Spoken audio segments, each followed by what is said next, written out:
এর বাইরেও একটা পয়েন্ট আছে। আপনারা জানেন আজকে TV9-এর সাংবাদিক এবং ফটোগ্রাফাররা আক্রান্ত হয়েছেন, শান্তিপূর্ণ আন্দোলনকারী শিক্ষকরা আক্রান্ত হয়েছেন।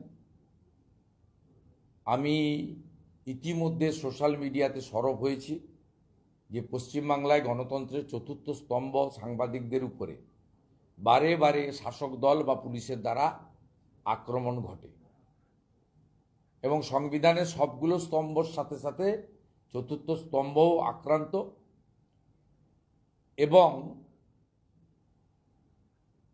খুব আশ্চর্যজনকভাবে কলকাতা প্রেস ক্লাব তারা কার্যত তৃণমূল কংগ্রেসের একটি শাখা সংগঠনে পরিণত হয়েছেন।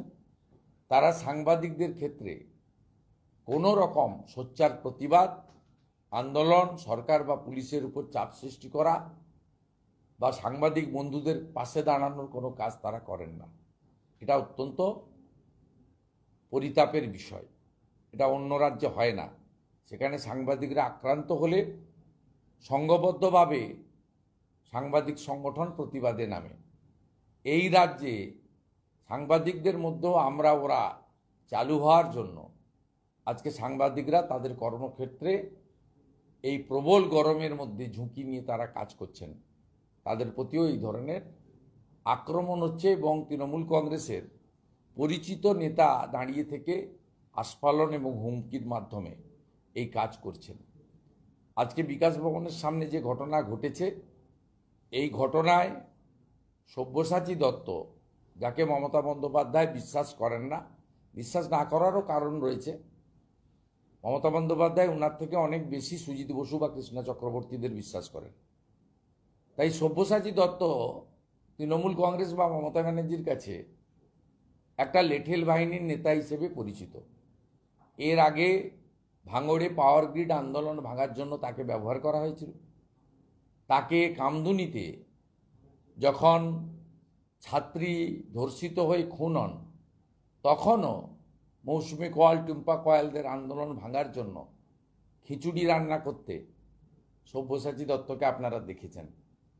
আজকে সব্যসাচী দত্ত কার্যত মমতা বন্দ্যোপাধ্যায়ের নির্দেশে বা তার কাছে নাম্বার বাড়ানোর জন্য 8-9 মাস পরে বিধানসভার ভোট, বিধাননগরে সুজিত বোস আছে, রাজারহাট নিউ টাউনে তাপস চ্যাটার্জি আছে, রাজারহাট গোপালপুরে অদিতি মুন্সি আছে। উনি কোথায় ঢুকবেন? ঢুকার জায়গা নেই। তাই তিনি তার পরিচিত গুন্ডা, এরা কেউ তার ওয়ার্ডের লোক নয়, নিউ টাউন থেকে ভাড়া করে নিয়ে এসে শিক্ষকদের উপরে, শান্তিপূর্ণ আন্দোলনের উপরে বেপরোয়া আক্রমণ করেছে। কোনো শিক্ষকের পা ভেঙেছে, কারো আঙুল ভেঙেছে। তারা যেহেতু অরাজনৈতিক আন্দোলন করছেন, রাজনীতির প্রবেশ চান না, আমরা আফটার অল রাজনীতির লোক, তাই সরাসরি ফিজিক্যালি সেখানে গিয়ে সাপোর্ট দেওয়ার আমাদের ইচ্ছা থাকলেও সুযোগ নেই বা আমরা চাইও না, যেহেতু তারা অরাজনৈতিকভাবে আন্দোলন করতে চান। একটু আগেও তারা বলেছেন যে আমরা অরাজনৈতিকভাবে আন্দোলন করতে চাই।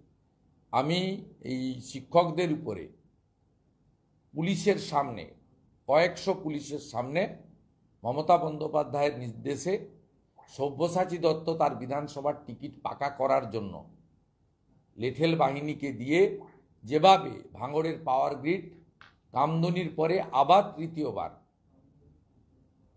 যোগ্য শিক্ষকদের উপরে, শিক্ষাকর্মীদের উপরে বর্বরচিত আক্রমণ করেছেন, তার নিন্দা করছি। এবং শিক্ষক সমাজ, আন্দোলনকারীরা যে কোনো ধরনের সাহায্য চাইলে, সহযোগিতা চাইলে ভারতীয় জনতা পার্টিও আছে। আমরা যারা রাজ্যের বিধায়ক আছি বিরোধী দলের, একমাত্র বিরোধী দল বিধানসভায় বিজেপি, বা বিরোধী দলনেতা মানে শুধুমাত্র একটি রাজনৈতিক দলের নয়, সরকার বা সরকারি দলের দ্বারা যেই আক্রান্ত হবে তার পাশে আমরা দাঁড়াই। ভোটের কথা সবসময় ভাবি না।